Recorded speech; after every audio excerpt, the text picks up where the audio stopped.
I'm Bill Still, reporting for Transit TV News.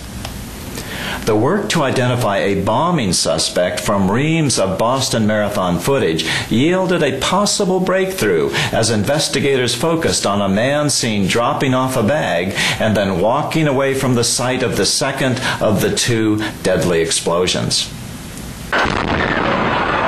In New England, the week started off with this.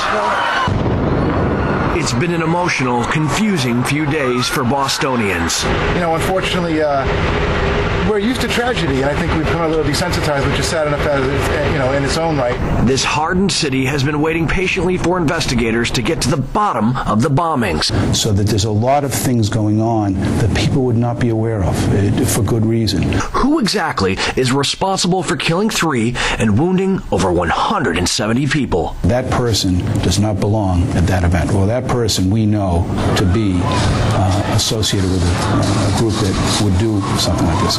So the photographs are enormously important. Officials have discovered an image on surveillance video. They were looking for someone lugging a dark, heavy bag, and they appear to have identified an image of interest. The visual has not yet been made public.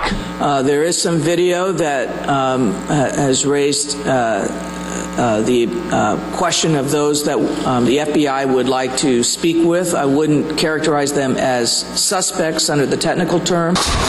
However, what we do know from investigators is that the bombs were packed with explosives, inside nails and ball bearings, and placed in what appears to be ordinary pressure cookers. Let's go, people! Start moving back! On Wednesday, with anxiety boiling, false reports of an arrest sent hundreds of media to the federal courthouse in Boston. And while awaiting federal officials and the reported suspect, a bomb threat was reported, and the building, it was evacuated. We were told to evacuate as quickly as possible.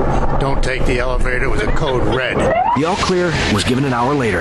The FBI, clearly frustrated by the false reports of a suspect in custody, canceled their evening press conference. This is not an NCIS episode. Sometimes you have to take time to properly, put the chain together. But a possible breakthrough looms as investigators appear focused and determined on visuals that could lead to persons of interest. Robert Ray, Associated Press, Boston. Time magazine reveals the Time 100, the magazine's list of the 100 most influential people in the world. For the first time, the issue features 7 separate covers, each featuring a member of the Time 100.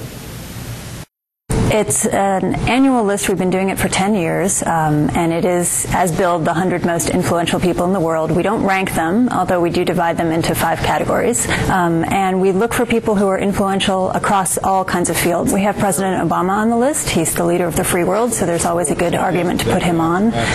We also have Malala, the young Pakistani activist who came to the world's attention last fall when she was targeted by the Taliban.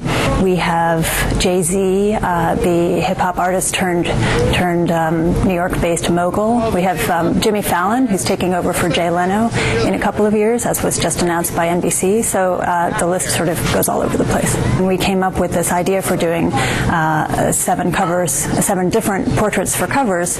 We looked at our various categories and we thought, who are some of the really representative faces of what we're trying to say here about politics and activism and entrepreneurship, and we went and took their pictures. It's those kinds of people who I think make it relevant. They remind us of what we're talking about this spring of 2013, and we may be talking about something different next spring, and you'll see those people on the list.